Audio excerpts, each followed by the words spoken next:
দ্বিতীয় ধাপে ১১৬টি উপজেলায় ভোট গ্রহণ চলছে। বিকেল ৪টা পর্যন্ত চলবে ভোট গ্রহণ। কেন্দ্রের নিরাপত্তায় রয়েছে বিপুল আইনশৃঙ্খলা রক্ষাকারী বাহিনী। পার্বত্য ৩ জেলায় মোতায়েন করা হয়েছে সেনাবাহিনী।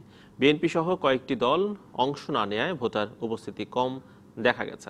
ভোটকেন্দ্র দখল ও জাল ভোটের অভিযোগে নির্বাচন বর্জনের ঘোষণা দিয়েছেন রাঙামাটির বাঘাইছড়ি উপজেলায় ৩ জেএসএস প্রার্থী। এদিকে সিলেটের জৈন্তাপুরে বিভিন্ন কেন্দ্রে জাল ভোট দেওয়ার অভিযোগে ৬ জনকে আটক করা হয়েছে। এছাড়া কারচুপির অভিযোগে পাবনার বেড়া উপজেলায় রূপপুর ইউনিয়নের এক নারী কাউন্সিলরকে ৫ দিনের কারাদণ্ড দিয়েছেন ভ্রাম্যমাণ আদালত। নওগাঁর মহদেবপুর উপজেলার পাঠাকাটা ভোট কেন্দ্রের প্রিজাইডিং অফিসার মাজিদুল ইসলাম হৃদরোগে আক্রান্ত হয়ে মারা গেছেন। এই ধাপে চেয়ারম্যান পদে বিনা প্রতিদ্বন্দ্বিতায় নির্বাচিত হচ্ছেন ২৪ জন। দ্বিতীয় ধাপে ১২৯ উপজেলায় নির্বাচনের তফসিল ঘোষণা করে নির্বাচন কমিশন। এর মধ্যে আদালতের আদেশে ১টি এবং বিভিন্ন সমস্যায় ৬টি উপজেলায় ভোট স্থগিত করা হয়। আর সব পদেই বিনা প্রতিদ্বন্দ্বিতায় নির্বাচিত হয়। ভোট নিতে হচ্ছে না ৬টি উপজেলায়।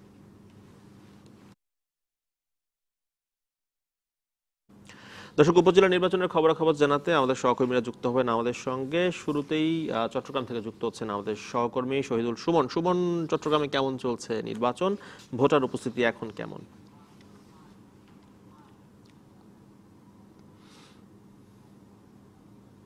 উপজেলা নির্বাচনের দ্বিতীয় ধাপে চট্টগ্রামের ৫টি উপজেলায় ভোট গ্রহণ চলছে। সকাল ৮টায় শুরু হয়েছে ভোট গ্রহণ, যা চলবে ৪টা পর্যন্ত।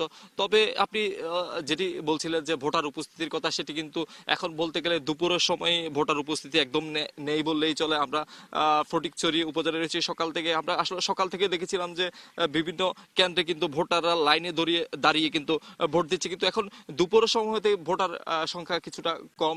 আমরা এখন রয়েছে গোপালঘাটা উচ্চ বিদ্যালয়, এখানে মোট ভোটার সংখ্যা হচ্ছে ২২০০। তবে আমরা এখানকার প্রিজাইডিং অফিসারের সাথে কথা বলেছিলাম, তিনি আমাদেরকে যেটি জানিয়েছেন প্রায় ১৩০০-র মতো ভোট তিনি কাস্ট করেছেন। হয়তো দুপুরের খাওয়ার পর হয়তো ভোটাররা আবারও আসবেন ভোট দিতে, তারপরেই হয়তো তারা শতভাগ ভোট নিশ্চিত করতে হবে। এছাড়া সকাল থেকে আমি আসলে ফটিকছড়ি উপজেলার বিভিন্ন কেন্দ্রে ঘুরেছি, সেখানে আমরা দেখেছি ভোটার উপস্থিতি কিছুটা রয়েছে। তবে কিছু কিছু কেন্দ্রে আসলে ভোটার উপস্থিতি আসলে একটু কম ছিল।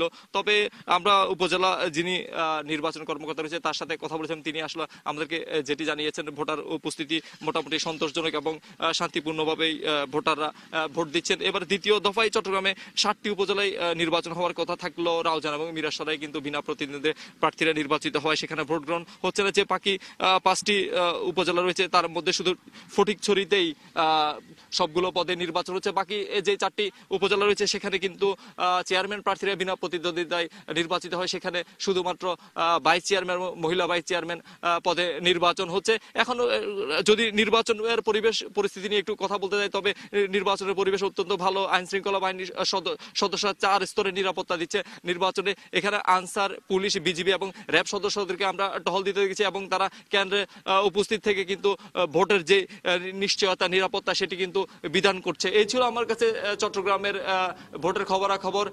এজি সুমন, ধন্যবাদ আপনাকে। চট্টগ্রাম থেকে আমরা চলে যাব এখন রংপুরের তারাগঞ্জ উপজেলায় রয়েছেন নাজমুল ইসলাম নিশাত। আপনি যে কেন্দ্রে রয়েছেন সেখানে ভোটার উপস্থিতি বেশ ভালোই দেখতে পাচ্ছি। কি পরিমাণ কাস্টিং হলো আজকে এই কেন্দ্রে ভোট?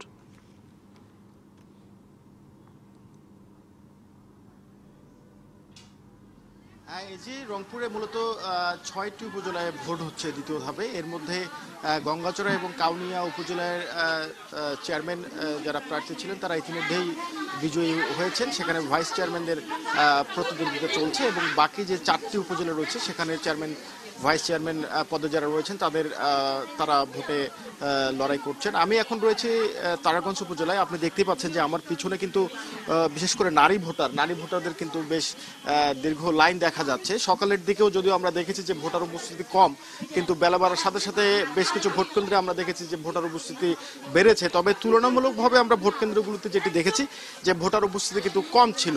এই তারাগঞ্জ উপজেলা মূলত ৫টি ইউনিয়ন মিলে এবং এখানকার মোট ভোটার হলো ১,২৩১ জন। এর মধ্যে পুরুষ ভোটার ৫৫,৯০৯ জন এবং মহিলা ভোটার ৫১,৪১২ জন। এবং এখানে যারা প্রিজাইডিং কর্মকর্তা রয়েছেন তাদের সাথে আমরা কথা বলেছি। তারা যেটি বলেছেন যে যথেষ্ট পরিমাণ আইন শৃঙ্খলা বাহিনীর সদস্য প্রতিটি ভোট কেন্দ্রে দেওয়া হয়েছে, তারা যাতে ভোটের পরিবেশ নির্বিঘ্নে থাকতে পারে। এবং আমরাও সকাল থেকে দেখেছি যে কোনো ধরনের অপ্রীতিকর ঘটনা কিন্তু ভোট কেন্দ্রগুলোতে ঘটেনি। আরেকটি বিষয়ে আমি আপনাকে জানিয়ে রাখি, সকাল থেকে পুরুষ ভোটারের থেকে কিন্তু মহিলা ভোটারের উপস্থিতি কিন্তু আমরা বেশি দেখেছি। আমরা একটু কয়েকজনের সাথে কথা বলতে চাবো। আপনারা তো ভোট দিতে এসেছেন, তো ভোটের পরিবেশ কেমন দেখছেন? ভোটের পরিবেশ দেখছিস তো ভালোই, আর হচ্ছে সুষ্ঠুভাবে। আচ্ছা, আপনি কেমন দেখছেন ভোটের পরিবেশ? যে এখানে সুষ্ঠুভাবে ভোট হচ্ছে, কোনো বিশৃঙ্খলা হচ্ছে না, ভোটের পরিবেশ সুষ্ঠু হয়েছে। ধন্যবাদ আপনাকে। আমি আরেকটু আপনাকে জানিয়ে রেখে এখানকার যে বাকি যে এই তারাগঞ্জ ছাড়াও বাকি যে উপজেলাগুলোতে নির্বাচন হচ্ছে সেই উপজেলাগুলোতে কিন্তু আমরা এখন পর্যন্ত কোনো অপ্রীতিকর ঘটনা ঘটেছে এমনটা জানতে পারিনি। শুধু এতটুকু জেনেছি যে রংপুরের পীরগাছা উপজেলায় আওয়ামী লীগ সমর্থিত প্রার্থী আব্দুল্লাহ আল মাহমুদ মিলনকে প্রিজাইডিং কর্মকর্তাকে মারধরের অভিযোগে আটক করেছে পুলিশ। এই কিছুক্ষণ আগে এমন খবর আমাদের কাছে এসেছে। এছাড়া সবকিছু মিলে বলা যেতে পারে যে সুষ্ঠুভাবে কিন্তু রংপুরের যে উপজেলাগুলোতে 6টি উপজেলায় ভোট হচ্ছে সেটি অনুষ্ঠিত হচ্ছে। আপনাকে অসংখ্য ধন্যবাদ নিশাদ। আপনার কাছ থেকে চলে যাবো ঠাকুরগাঁয়ে বালিয়াডাঙ্গি উপজেলা রয়েছেন আমাদের সহকর্মী রবিউল এহসান রিপন। আপনি যে কেন্দ্রে রয়েছেন সেখানে কোনো ভোটারকে দেখা যাচ্ছে না, অন্যান্য কেন্দ্র যেগুলো রয়েছে সেগুলোতে কি একই অবস্থা কিনা?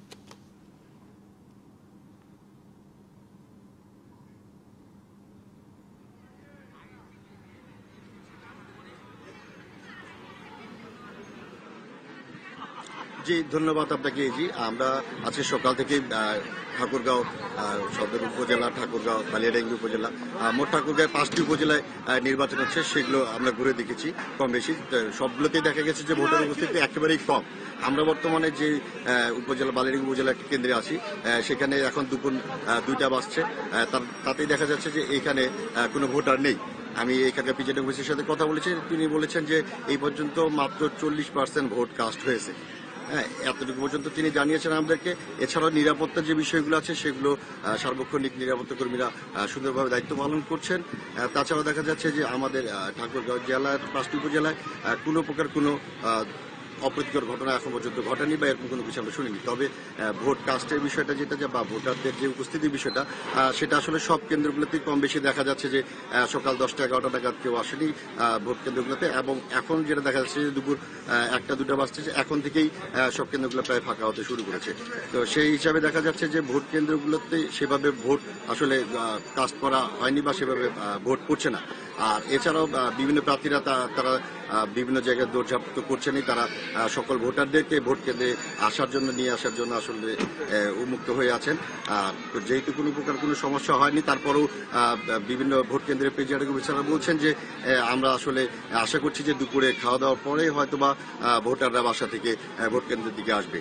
এই যে এই হচ্ছে আমার কাছে ঠাকুরগাঁয়ের সর্বশেষ অবস্থা। রিপোর্ট, আপনাকে ধন্যবাদ যুক্ত হওয়ার জন্য। দর্শক, উপজেলা নির্বাচনের খবর জানাতে যুক্ত ছিলেন আমাদের সহকর্মীরা। চলে যাচ্ছি পরের খবরে।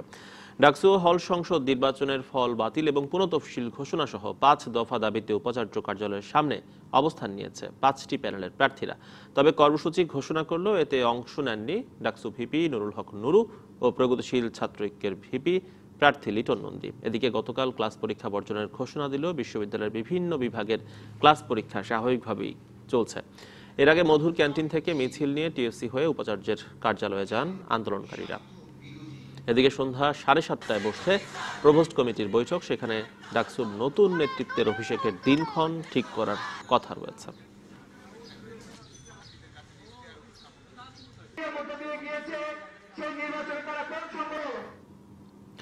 ডাকসুর নতুন নেতৃত্বের অভিষেক ও আন্দোলনকারীদের কর্মসূচির খবর জানাতে ঢাকা বিশ্ববিদ্যালয় থেকে যুক্ত হচ্ছেন আমাদের সহকর্মী সাইফুল জুয়েল।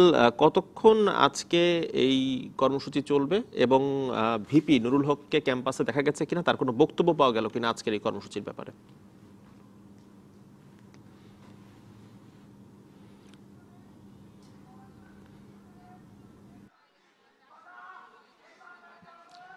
মাহমুদ, সকাল থেকে আসলে আমরা ঢাকা বিশ্ববিদ্যালয়ের বিভিন্ন সড়ক প্রদক্ষিণ করে বিভিন্ন অনুষদেও গিয়েছিলাম।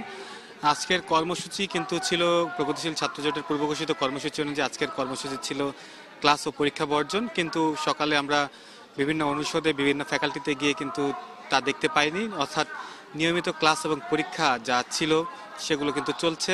আর অন্যদিকে পূর্ব ঘোষণা অনুযায়ী গতকালকেই তারা বলেছিলেন যে 11টার সময় তারা উপাচার্যের বাসভবন এই কার্যালয়ের সামনে অবস্থান নেবে। তো বেলা 12টা নাগাদ তারা বিক্ষোভ মিছিল করে উপাচার্যের এই কার্যালয়ের সামনে আসেন এবং এরপর থেকে এখন পর্যন্ত অবস্থান চলছে প্রায় 2 ঘন্টা যাবৎ।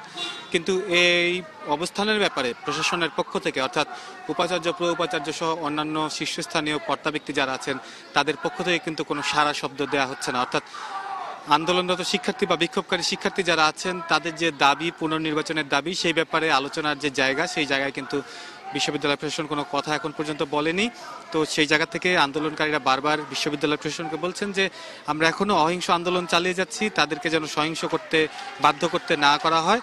তো তারা আশা করছে এর মধ্যেই বিশ্ববিদ্যালয় প্রশাসন থেকে তাদেরকে আলোচনার জন্য ভিতরে নিয়ে যাওয়া হবে। আর পরবর্তীতে আসলে দিনের কার্যসূচি যদি বলতে হয় যে উপাচার্য বিকাল সন্ধ্যা 7:30 নাগাদ প্রভোস্ট কমিটির যে সকল সদস্যরা রয়েছেন অর্থাৎ বিশ্ববিদ্যালয়ের 18টি হলের প্রাধ্যক্ষদের নিয়ে বৈঠক করার সিদ্ধান্ত রয়েছে এবং সেই সিদ্ধান্তের মধ্য দিয়ে আগামীতে গত ডাকসু নির্বাচনে যারা নেতৃত্বে এসেছেন তাদের অভিষেক অনুষ্ঠানের ব্যাপারে আনুষ্ঠানিক সিদ্ধান্ত নেওয়া হবে বলে আমরা জানতে পেরেছি। আর আপনি জানতে চেয়েছিলেন যে নতুন নবনির্বাচিত ভিপি নূরকে আমরা দেখতে পেয়েছি কিনা।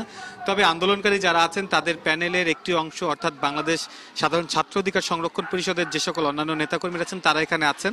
তাদের সাথে আমরা কথা বলে জানতে পেরেছি যে নুরুল হক শারীরিক অসুস্থতার কারণে ক্যাম্পাসে আসতে পারেননি। মাহমুদ। জুয়েল, আপনাকে ধন্যবাদ যুক্ত হওয়ার জন্য আমাদের সঙ্গে। দর্শক, ঢাকা বিশ্ববিদ্যালয় ক্যাম্পাস থেকে যুক্ত ছিলেন সহকর্মী সাইফুল জুয়েল। ডাকসুর নতুন নেতৃত্বের দায়িত্ব গ্রহণের সব প্রস্তুতি সম্পন্ন হয়েছে। ভিপি, জিএস, এজিএস সহ 3 জনের কক্ষের চাবি বুঝিয়ে দেওয়ার পাশাপাশি ভবনটি সাজানো হয়েছে নতুন করে। অপেক্ষা শুধু এখন আনুষ্ঠানিকতার। ছাত্রলীগ মনোনীতরা আনুষ্ঠানিকতার চেয়ে শিক্ষার্থী কল্যাণে দ্রুত কাজ শুরু করার কথা জানিয়েছিল, কিন্তু দোটানায় রয়েছেন ভিপি নুরুল হক। 28 বছরের আড়মোড়া ভেঙে নতুন সাজে সেজে উঠেছে ডাকসু ভবন। দেয়ালে নতুন রঙের প্রলেপ পড়েছে, ধুলাবালি ঝেড়ে নতুন করে সাজানো হয়েছে ডাকসু ভবনের দোতলার 7টি কক্ষ। পুরনো আসবাবপত্র সরিয়ে নতুন ফ্যান, লাইট, চেয়ার শোভা পাচ্ছে ভিপি, জিএস, এজিএস, সাহিত্য সংস্কৃতির সম্পাদক, সেমিনার, গেমস আর সদস্যদের জন্য বরাদ্দকৃত কক্ষে। এই রুমগুলো দীর্ঘ 28 বছর অগোছালো ছিল। টেন্ডারের মাধ্যমে রুমগুলো রং করা হয়েছে, গ্রিল, গ্লাস, তারপরে আপনার এসসি লাইন সবকিছু কাজ করা হয়েছে। সম্ভাব্য 8 থেকে 10 লক্ষ টাকার কাজ হয়েছে। ডাকসুর প্রথা অনুযায়ী এখন শুধু অপেক্ষা অভিষেক অনুষ্ঠানের। কক্ষের চাবি বুঝে নিয়েছেন নুরুল হক, তবে দায়িত্ব বুঝে নেবেন কিনা সেই বিষয়ে পরিষ্কার কিছু জানাননি ডাকসুর নতুন ভিপি।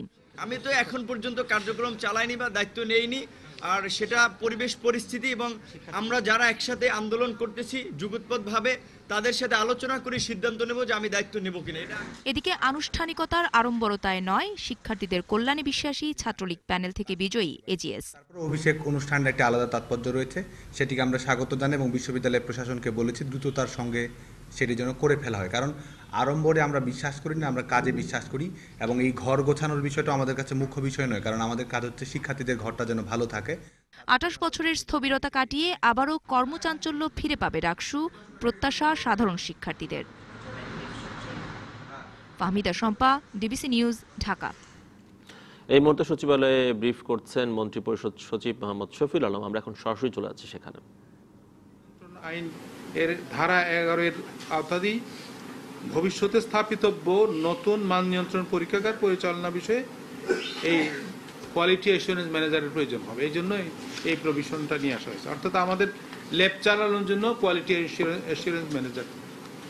এক্সপোর্টের ক্ষেত্রে 13 ধারায় একটা প্রভিশন যুক্ত করা হয়েছে যে কোনো ব্যক্তি এখতিয়ার সম্পন্ন আঞ্চলিক উপযুক্ত কর্তৃপক্ষ অথবা ক্ষমতাপ্রাপ্ত কর্মকর্তার নিকট হতে মৎস্যপণ্যের স্বাস্থ্যকরত্ব, মানে এটা যে স্বাস্থ্য সম্পন্ন, এটা সনদ গ্রহণ ব্যতি রেখে মৎস্যপণ্য রপ্তানি করতে পারবে না। এই প্রভিশনটা খুব সুনির্দিষ্টভাবে এখানে নিয়ে আসা হয়েছে। তারপরে মৎস্য খামার নিবন্ধন, অর্থাৎ মৎস্য খামারে উৎপাদিত মৎস্যের ট্রেসিবিলিটি ও নিরাপদ মৎস্য উৎপাদন নিশ্চিতকরণার্থে মৎস্য খামারসমূহ নির্ধারিত পদ্ধতিতে স্থানীয় উপযুক্ত কর্তৃপক্ষ কর্তৃক নিবন্ধিত হইতে হইবে। অর্থাৎ রেজিস্ট্রেশন লাগবে এখন মৎস্য খামার চালাতে গেলে। তারপরে 16তে যেটা আছে, মৎস্য খামারে ঔষধ ও রাসায়নিক দ্রব্য ব্যবহার এটার উপর এটা হলো 15 ধারা। সচিবালয়ে ব্রিফ করছিলেন মন্ত্রী পরিষদ সচিব। আমরা তখন সরাসরি ছিলাম সেখানে। চলে যাচ্ছি পরের খবরে। স্বাস্থ্য অধিদপ্তরের বরখাস্ত হওয়া হিসাব রক্ষণ কর্মকর্তা আফজাল হোসেন ও তার স্ত্রী রুবিনা খানমের সম্পদ ক্রোক করেছে দুদক। আদালতের নির্দেশে সকালে ক্রোক আদেশের সাইনবোর্ড লাগানো হয়েছে তাদের 3টি প্লট, 2টি ভবন ও একটি ফ্ল্যাটে। রাজধানীর উত্তরায় 11 নম্বর রোডের 87 নম্বর বাড়ি, 13 নম্বর সেক্টরের 16 নম্বর বাড়ি ও একটি প্লট, 15C সেক্টরের 2টি প্লট ও বাড্ডা এনআর কমপ্লেক্স 1146 বর্গফুটের ফ্ল্যাটে ক্রোকের নোটিশ টাঙিয়ে দেওয়া হয়েছে। দুদক সূত্র জানিয়েছে, স্বাস্থ্য বিভাগের শত কোটি টাকার কেরানি ও হাজার কোটি টাকার স্টেনোগ্রাফারের অবৈধ সম্পদ অর্জনের একটি অভিযোগ কমিশনে পেশ করা হয়। অনুসন্ধানে আফজাল ও রুবিনার নামে স্থাবর অস্থাবর বিপুল সম্পদ পায় দুদক। তাদের নামে বাড়ি, গাড়ি, জমি, প্লট, মেয়াদি আমানত ও বিভিন্ন ব্যাংকে জমানো টাকা, ব্যবসা প্রতিষ্ঠান সহ বিভিন্ন ধরনের সম্পদ পাওয়া গেছে। অনুসন্ধানে তাদের নামে মালয়েশিয়া, অস্ট্রেলিয়া, কানাডা ও যুক্তরাষ্ট্রে থাকা সম্পদের তথ্যও পাওয়া গেছে। ডিবিসি সংবাদে আরো যা থাকছে। ময়নাতদন্তে খাদ্যমন্ত্রীর জামাতা ডাক্তার রাজন কর্মকারের শরীরে আঘাতের চিহ্ন পাওয়া যায়নি, জানিয়েছেন চিকিৎসক।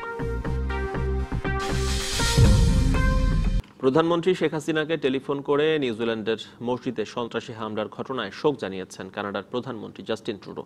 সকালে শেখ হাসিনাকে ফোন করেন কানাডার প্রধানমন্ত্রী। বাংলাদেশ ক্রিকেট দলের সদস্যদের কোনো রকম ক্ষতি না হওয়ায় স্বস্তি প্রকাশ করেছেন জাস্টিন ট্রুডো। এ সময় দুই প্রধানমন্ত্রী বিশ্ব সম্প্রদায়কে সন্ত্রাসের বিরুদ্ধে একযোগে কাজ করার আহ্বানও জানিয়েছেন। এর আগে শুক্রবার জুম্মার নামাজের সময় মুসল্লিদের উপর হামলার নিন্দা জানিয়ে বিবৃতি দেন ট্রুডো।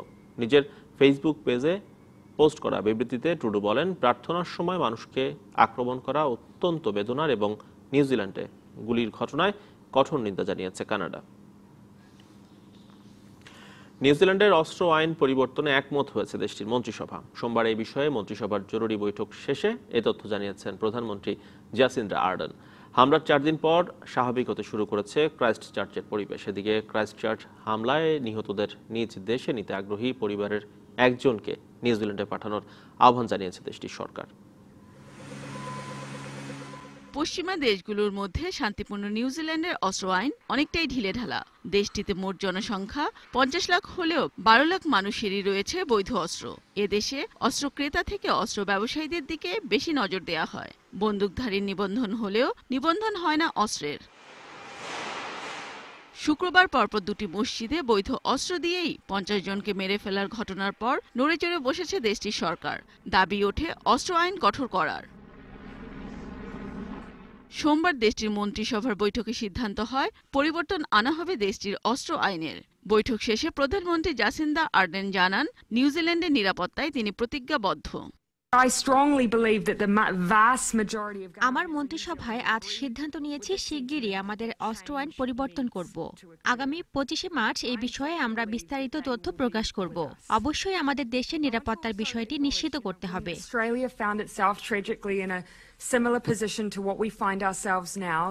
এদিকে নিউজিল্যান্ডের ক্রাইস্ট চার্চে মসজিদে গণহত্যা চালানো হামলাকারী অনলাইন থেকে অস্ত্র কিনেছেন বলে জানিয়েছেন গান সিটি নামে অস্ত্র বিক্রি করা দেশটির একটি প্রতিষ্ঠানের স্বত্বাধিকারী। 2017 সালের ডিসেম্বর থেকে 2018 সালের মার্চ মাস পর্যন্ত ব্রেন্টন 4টি অস্ত্র ও গোলাবারুদ কিনেছে। তবে সে হামলায় অত্যাধুনিক MSSA স্বয়ংক্রিয় যে অস্ত্রটি ব্যবহার করা হয়েছে তা আমরা তার কাছে বিক্রি করিনি। সোমবার অস্ট্রেলিয়ার নিউ সাউথ ওয়েলসে ব্রেন্টন টারান্টের 2টি বাড়িতে অভিযান চালিয়েছে সেখানকার পুলিশ। ক্রাইস্ট চার্চে হামলায় নিহতদের নিজ দেশে নিতে আগ্রহী পরিবারের একজনকে নিউজিল্যান্ডে পাঠানোর আহ্বান জানিয়েছে দেশটির সরকার। 2 ঘন্টার মধ্যে ভিসা সহযোগিতা দিতে সংশ্লিষ্ট দেশগুলোর দূতাবাসকেও নির্দেশনা দেওয়া হয়েছে। এদিকে হামলার 4 দিন পর স্বাভাবিক হতে শুরু করেছে ক্রাইস্ট চার্চের পরিবেশ। Kamrun Nahar, DBC news desk. বিরতির পর ফিরছে, সঙ্গে থাকুন। অসুস্থ থাকায় গ্যাটকো দুর্নীতি মামলায় বকশীবাজারে বিশেষ আদালতে হাজির হননি BNP chairperson Khaleda Zia. 17 April পরবর্তী শুনানির দিন ধার্য করেছেন ঢাকার 3 নম্বর বিশেষ জজ আবু সৈয়দ দিলজার হোসেন। এই মামলার অভিযোগপত্রের বৈধতা চ্যালেঞ্জ করে মামলা বাতিল চেয়ে রিট আবেদন করেছিলেন খালেদা জিয়া। এই কারণে প্রায় 8 বছর নিম্ন আদালতে বিচারিক কার্যক্রম বন্ধ ছিল। রিট খারিজ করে উচ্চ আদালত 2016 সালের 23 ফেব্রুয়ারি খালেদা জিয়াকে 2 মাসের মধ্যে আত্মসমর্পণের নির্দেশ দেয়। উচ্চ আদালতের নির্দেশে ওই বছরের 5 এপ্রিল আত্মসমর্পণ করে জামিন পান খালেদা জিয়া। 2007 সালের 2রা সেপ্টেম্বর দুদকের উপপরিচালক গোলাম শাহরিয়ার 13 জনের বিরুদ্ধে তেজগাঁও থানায় মামলাটি দায়ের করেন। নির্বাচন বর্জনের রাজনীতি থেকে বেরিয়ে আসতে বিএনপির প্রতি আহ্বান জানিয়েছেন আওয়ামী লীগের সভাপতিমণ্ডলীর সদস্য মোহাম্মদ নাসিম। সকালে রাজধানীর ডিপ্লোমা ইঞ্জিনিয়ার্স ইনস্টিটিউশনে আয়োজিত এক অনুষ্ঠানে তিনি আরো বলেছেন, বর্তমান পরিণতির জন্য বিএনপির নেতৃত্বই দায়ী। বর্জনের রাজনীতি আমি বিশ্বাস করি না। বিএনপিকে বলবো এতে সংসদ নির্বাচন বর্জন করবেন, উপজেলা বর্জন করবেন, সংসদও বর্জন করবেন। এই বর্জন করতে করতে আমার অবস্থা হয়ে গেছে। জনগণের ইশারা একদিন চূড়ান্তভাবে বর্জন করবে, আপনাদেরকে রাজনীতিকে বর্জন করবে মনে রাখবেন। একদিন দেবে মুসলিম লীগের মতো আপনাদের অবস্থা হয়ে যাবে, বিলীন হয়ে যাবে বাংলাদেশ থেকে। খাদ্যমন্ত্রী জামাতা ও বঙ্গবন্ধু শেখ মুজিব মেডিকেল বিশ্ববিদ্যালয়ের সহকারী অধ্যাপক রাজন কর্মকারের মৃত্যুতে এজাহার দায়ের করেছেন তার মামা সুজন কর্মকার। সকালে রাজধানীর শেরেবাংলানগর থানায় রাজনের মৃত্যু স্বাভাবিক নয় উল্লেখ করে এজাহার দায়ের করেছেন তিনি। এদিকে রাজনের শরীরে আঘাতের কোনো চিহ্ন পাওয়া যায়নি বলে জানিয়েছেন ময়নাতদন্তকারী চিকিৎসক। এজাহারে সুজন কর্মকার উল্লেখ করেছেন 2016 সালে রাজনের সঙ্গে কৃষ্ণা রানী মজুমদারের বিয়ে হয়। এরপর থেকেই রাজন নানাভাবে নির্যাতনের শিকার হয়। গতকাল ভোর 4:30টায় রাজনের মৃত্যুর খবর পেয়ে তার বাসা যান তিনি। বাড়ির দারোয়ান জানিয়েছে রাত 2টায় বাসায় প্রবেশ করেন রাজন। এরপর রাত 3:30টার দিকে কৃষ্ণা ও তার ড্রাইভার রাজনকে স্কয়ার হাসপাতালে নিলে চিকিৎসক তাকে মৃত ঘোষণা করেন। এদিকে ময়নাতদন্ত শেষে চিকিৎসক জানিয়েছেন রাজনের শরীরে আঘাতের চিহ্ন পাওয়া না গেলেও মৃত্যুর কারণ জানতে নমুনা সংগ্রহ করা হয়েছে। ময়নাতদন্ত সম্পন্ন করা হয়েছে এবং তাৎক্ষণিক মৃত্যুর কোনো কারণ খুঁজে পাওয়া যায়নি। এখন আমরা যেটা মতামত দিব সেটা হচ্ছে যে মৃত্যুর কারণ সম্বন্ধে মতামত স্থগিত রইল যতক্ষণ পর্যন্ত ভিসেরাল কেমিক্যাল অ্যানালাইসিস রিপোর্ট এবং হিস্টোপ্যাথোলজিক্যাল রিপোর্ট না আসে। ব্যাংক ঋণ পাওয়ার জটিলতা এবং উচ্চ সুদহারের কারণে বিকশিত হতে পারছে না দেশের এসএমই খাত। সেই সঙ্গে দেশে ও দেশের বাইরে পণ্যের প্রচার ও প্রসারেও নেই কার্যকরী কোনো সুযোগ। ফলে ব্যবসায়িক দক্ষতা ও অভিজ্ঞতা থাকার পরেও অনেক এসএমই উদ্যোগ বছরের পর বছর থেকেই যাচ্ছে এসএমই হয়েই, আর বড় শিল্পে পরিণত হওয়ার স্বপ্ন থেকে যাচ্ছে অধরাই। সাখাওয়াত হোসেন 1 যুগেরও বেশি সময় ধরে চাকরি করেছেন চামড়া ও চামড়াজাত পণ্য খাতে। সেই অভিজ্ঞতা ও চাকরি জীবনের ক্ষুদ্র সঞ্চয়কে পুঁজি করে 2013 সালে শুরু করেন নিজের ব্যবসা।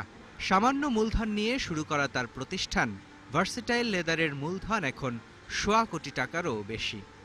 স্টাডির পাশাপাশি যদি জব করা যায় তাহলে টেকনিক্যাল বিষয়গুলো আরও ভালোভাবে জানা যাবে। সেই কারণে আমি সেকেন্ড ইয়ার থেকেই ট্যানারিতে জয়েন করি। 2013 থেকে আমি টুকটাক বিজনেসে চলে আসি। উদ্যোক্তা হওয়ার দৌড়ে নানা চড়াই উতরাই পেরিয়ে এলেও কখনো ব্যাংকের দ্বারস্থ হননি তিনি। প্রায় ব্যাংকগুলো বলা হয় যে তোমাদের মর্গেজ কি দিতে পারবা, তোমরা প্রপার্টি কি দিতে পারবা। তো এই জায়গাটা আমরা প্রতিবন্ধকতার শিকার হই ব্যাংক লোনের ক্ষেত্রে আর কি। একই রকম অভিজ্ঞতা আরেক ক্ষুদ্র উদ্যোক্তা বেলাল হোসেনের। অনেক খড়কটা পুড়িয়ে আমাকে যেতে হয়েছে আর কি। তাদের কাছে অনেক ডকুমেন্ট দেওয়ার পরেও সেটাকে তারা সহজভাবে নিতে চায় না। ডিস্ট্রিক্ট লেভেলে বিশেষ করে যে অফিসারগুলো ব্যাংকের আছেন তারা বেশিরভাগেরই বাস্তব সম্পর্কে ধারণা অনেক কম, তারা অনেক কিছুই বোঝেন না। আমদানি রপ্তানি ব্যবসার সঙ্গে জড়িতরা বলছেন অনেক ক্ষুদ্র উদ্যোক্তাই আছেন যাদের পণ্যের চাহিদা আছে বহির্বিশ্বে। এই লেদারগুলা ওয়ার্ল্ড মার্কেটকে বিট করার মতো, কারণ ওয়ার্ল্ডে আমাদের লেদারের কোয়ালিটি অনেক ভালো। একগ্রতার সাথে কাজ করতে হবে, সবাই মেধা দিয়ে কাজ করলে হয়তো এই জিনিসটা ডেভেলপ করা সম্ভব। ক্ষুদ্র উদ্যোক্তাদের পুঁজি সংকট সমাধানে নানা উদ্যোগও কার্যকর হচ্ছে না। একটা গ্যাপ তো আছে, না হলে দেখেন উদ্যোক্তা কিন্তু সবাই কিন্তু অর্থায়ন পাচ্ছে না। ব্যাংকারদের মধ্যেও কিন্তু অ্যাটিটিউডের একটা বিষয় আছে, তারা কিন্তু একটা কমন একটা পারসেপশন আছে যে এসএমইদেরকে উদ্যোক্তা লোন দিলেই এটা ডিফল্ট করবে। এটা কিন্তু সর্বাংশে একদম সত্যি না। এই অবস্থায় এসএমই খাতের অর্থায়ন জটিলতা কমাতে ব্যাংকগুলোকে আরও সুনির্দিষ্ট লক্ষ্য বেঁধে দেওয়ার পাশাপাশি কেন্দ্রীয় ব্যাংকের প্রত্যক্ষ নজরদারি প্রত্যাশা করেন উদ্যোক্তারা। মুস্তফা মাহবুব, ডিবিসি নিউজ, ঢাকা। আরও একটি বিরতি, সঙ্গে থাকুন। আপনারা দেখছেন ডিবিসি সংবাদ, স্বাগত আরেকবার।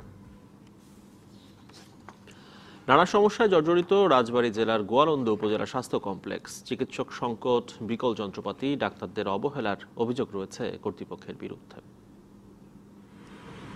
50 শয্যার গোয়ালন্দ উপজেলা স্বাস্থ্য কমপ্লেক্সে 25 জন চিকিৎসক থাকার কথা থাকলেও আছেন মাত্র 10 জন। এদের মধ্যে কয়েকজন আবার সময় মতো উপস্থিত হন না।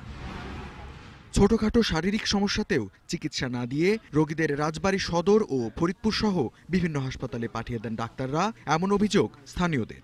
ডাক্তার থাকার কথা হলো 25 জন, সেইখানে আছে 5 জন। আঙ্গুল কেটে গেলে পর্যন্ত আমাদের এখানে চিকিৎসা নাই, আমাদের ফরিদপুর পাঠায় দেন। হাসপাতালটির বিভিন্ন অব্যবস্থাপনা নিয়ে এখানকার মানুষের মাঝে রয়েছে অসংখ্য ক্ষোভ। এখানে ভালো ওটি আছে, ভালো ব্যবস্থাও আছে, তারা রোগী আসলে রোগীর প্রতি খেয়াল করে না। এটা চালু হলেই পারে আমার গরিব মানুষ আমার জন্য ভালো হবে। বিশেষজ্ঞ চিকিৎসক না থাকায় বন্ধ এখানকার অপারেশন থিয়েটার। নানা সংকটে উপজেলার বাসিন্দাদের পাশাপাশি চিকিৎসা সেবা বঞ্চিত হচ্ছে। ঢাকা খুলনা মহাসড়কে দুর্ঘটনায় আহত অনেক রোগী।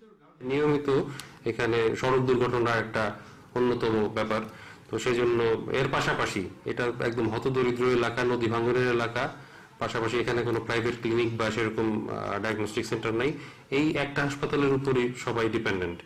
পরিস্থিতি স্বীকার করে সিভিল সার্জন জানান, আগামীতে চিকিৎসক নিয়োগের মাধ্যমে এই সমস্যার সমাধান করা হবে। আমি নিজেও ঘুরে দেখেছি যে অত্যাধুনিক অপারেশন থিয়েটার এখানে আছে। তো এই বিষয়ে আমরা ঊর্ধ্বতন কর্তৃপক্ষকে বারবার জানিয়েছি। তো এগুলোর ব্যাপারে যদি পরবর্তীতে পদায়ন হয়, এবং আমরা আশা করি যে গোয়ালন্দ যদি এই কার্যক্রম চালু করা যায়, তাহলে এখানকার মানুষ অবশ্যই উপকৃত হবে। শিগগিরই পূরণ হবে চিকিৎসকদের শূন্যপদ, আর স্বাস্থ্যসেবা পাবে মানুষ, এমনটাই প্রত্যাশা এলাকাবাসীর। DBC news desk. কোনো ট্রাক টার্মিনাল নেই সাতক্ষীরা শহরে, তাই মহাসড়কে যত্রতত্র রাখা হয় ট্রাক, লরি। এতে করে বাড়ছে যানজট সহ সড়ক দুর্ঘটনাও। শিগগিরই টার্মিনাল নির্মাণের উদ্যোগের কথা জানিয়েছে প্রশাসন। সাতক্ষীরা থেকে বিভিন্ন পণ্য সারা দেশে সরবরাহের জন্য রয়েছে 5,000-এরও বেশি ট্রাক। এছাড়া জেলা সদরের অদূরে ভুমরা স্থলবন্দরেও প্রতিদিন শত শত ট্রাক পণ্য লোড আনলোড করে থাকে। তবে টার্মিনাল না থাকায় সড়ক মহাসড়কের দুধারে রাখা হচ্ছে পণ্যবাহী ট্রাক, তাই সারাক্ষণ লেগে থাকছে যানজট। এখানে যে পরিমাণ গাড়ি, এখানে গাড়ি কোনো রাখার কোনো জায়গা নাই, আমাদের টার্মিনাল নাই। আমরা রোডে ঘাটে গাড়ি রাখি, আমরা ভাড়া ধরি। সরকারের কাছে দাবি যে আমাদের অতি সত্বরে যেন সেই ট্রাক টার্মিনাল এবং পিকআপ স্ট্যান্ড স্থায়ীভাবে করার দাবি রাখছি। আমাদের স্থায়ী ট্রাক টার্মিনাল না থাকার দরুন আমরা রাস্তার পাশে সড়ক ও জনপথের জায়গার উপরে সংগঠন পরিচালনা করি। ভুমরা স্থলবন্দরের প্রাণ ফিরিয়ে আনার জন্য, যানজট নিরসনের জন্য আমাদের একটা স্থায়ী ট্রাক টার্মিনাল অতীব জরুরি। অবিলম্বে ট্রাক টার্মিনাল নির্মাণের উদ্যোগের কথা জানালেন জেলা প্রশাসক। সদরে ইউএনও এবং এসসিল্যান্ডকে ইতিমধ্যে নির্দেশনা দেওয়া হয়েছে যে একটি জায়গা চিহ্নিত করার জন্য ট্রাক টার্মিনালের জন্য। পাশাপাশি বিগত সময় যে ট্রাক টার্মিনালটি এখানে তৈরি হয়েছিলেন, যে জায়গাটি নিয়ে একটি মামলা রয়েছে, সেই মামলার অবস্থানটি বিবেচনা করছি। আমি আশা করছি যে ওই জায়গাটি আমরা ব্যবহার করতে পারবো। শহরের বাকাল এলাকায় এরই মধ্যে টার্মিনাল নির্মাণের উদ্যোগ নেওয়া হলেও মামলার জটিলতায় তা থেমে আছে। DBC news desk. মাটি ও জলবায়ু অনুকূল হয় খাগড়াছড়িতে আমেরিকান জাতের তুলা চাষে ব্যাপক সম্ভাবনা দেখা দিয়েছে। এই বছর তুলা চাষ করে খাগড়াছড়ি জেলার দীঘিনালা উপজেলার কৃষক সুমঙ্গল চাকমা লাভবান হয়েছেন। তাকে দেখে এলাকায় অনেক কৃষক তুলা চাষে উৎসাহী হচ্ছেন। খাগড়াছড়ি জেলার দীঘিনালা উপজেলার বৈরফা এলাকার সুধীর মেম্বার পাড়ার বাসিন্দা সুমঙ্গল চাকমা স্থানীয় তুলা উন্নয়ন বোর্ড থেকে প্রশিক্ষণ নিয়ে এবছর তুলা চাষ করেছেন তিনি। 40 শতক জমিতে উৎপাদন হয়েছে 18 থেকে 20 মণ তুলা, যা তিনি মণ প্রতি 2,500 টাকা দরে বিক্রির আশা করছেন। ধান চাষের চেয়ে তুলা চাষে অনেক লাভজনক, তাই আমি আগামীতে তুলা চাষ করব সরকারি সহযোগিতায়। তুলা চাষে তেমন ঝামেলা নেই, রোগবালাইও কম, তাই সুমঙ্গল চাকমাকে দেখে অন্যরাও তুলা আবাদে আগ্রহী হয়ে উঠছেন। তাই আগামীতে আমরা চেষ্টা করব তুলা চাষ করার জন্য। আমি নিজেও উদ্যোগ নিচ্ছি। এটি খুব লাভজনক, সামনে বছর আরো বেশি করব। কৃষকদের উৎসাহিত করতে সরকারিভাবে তুলা চাষীদের প্রশিক্ষণ সহ বীজ, সার ও কীটনাশক দেয়া হচ্ছে। পাহাড়ি এলাকা চাষিরা এই চাষ সম্পর্কে অত অভিজ্ঞ না, আমরা তাদের মোটিভেশন ওয়ার্ক করতেছি, প্রশিক্ষণের ব্যবস্থা করতেছি দেখা যাচ্ছে যে আগে যে সময় প্রতি বিঘা তুলা চাষ যেটা ফলন হতো 3, 4, 5, 6 মণ, এখন সেটা আস্তে আস্তে বৃদ্ধি হয়ে প্রায় 12 মণ 14 মণ ঠেকতেছে। তুলা উন্নয়ন বোর্ড খাগড়াছড়িতে বার্ষিক হাইব্রিড তুলা উৎপাদন লক্ষ্যমাত্রা নির্ধারণ করেছে 300 হেক্টর জমি। 2018 সালে জেলায় তুলা চাষ হয়েছে 200 হেক্টর জমিতে। DBC news desk. আরও একটি বিরতি, সঙ্গে থাকুন। আপনারা দেখছেন ডিবিসি সংবাদ, স্বাগত আরেকবার। এবার জানাবো আন্তর্জাতিক খবর। ইন্দোনেশিয়ার পূর্বাঞ্চলীয় পাপুয়া প্রদেশে বন্যায় নিহতের সংখ্যা বেড়ে 73 জনে দাঁড়িয়েছে। ঘটনায় 60 জনেরও বেশি নিখোঁজ রয়েছে। প্রত্যন্ত অঞ্চলে উদ্ধার অভিযান চালাতে বেশ বেগ পেতে হচ্ছে উদ্ধার কর্মীদের। নিহতের সংখ্যা আরও বাড়ার আশঙ্কা করছে দুর্যোগ ব্যবস্থাপনা বিভাগ। বন্যা, ভূমিধস ও গাছ উপড়ে পড়ে 2টি সেতু ও শতাধিক ঘরবাড়ি ক্ষতিগ্রস্ত হয়েছে। বাড়িঘর তলিয়ে যাওয়ায় স্থানীয় সরকারি স্থাপনাগুলোতে আশ্রয় নিয়েছে 4000-এরও বেশি বাসিন্দা। শনিবার সন্ধ্যায় শুরু হওয়া অবিরাম বৃষ্টির কারণেই বন্যা ও ভূমিধস দেখা দেয়। দুর্গতদের সহায়তায় কাজ করছে দেশটির মানবাধিকার সংস্থাগুলো। এবার জানাবো এসএলএম গ্রুপ খেলার খবর।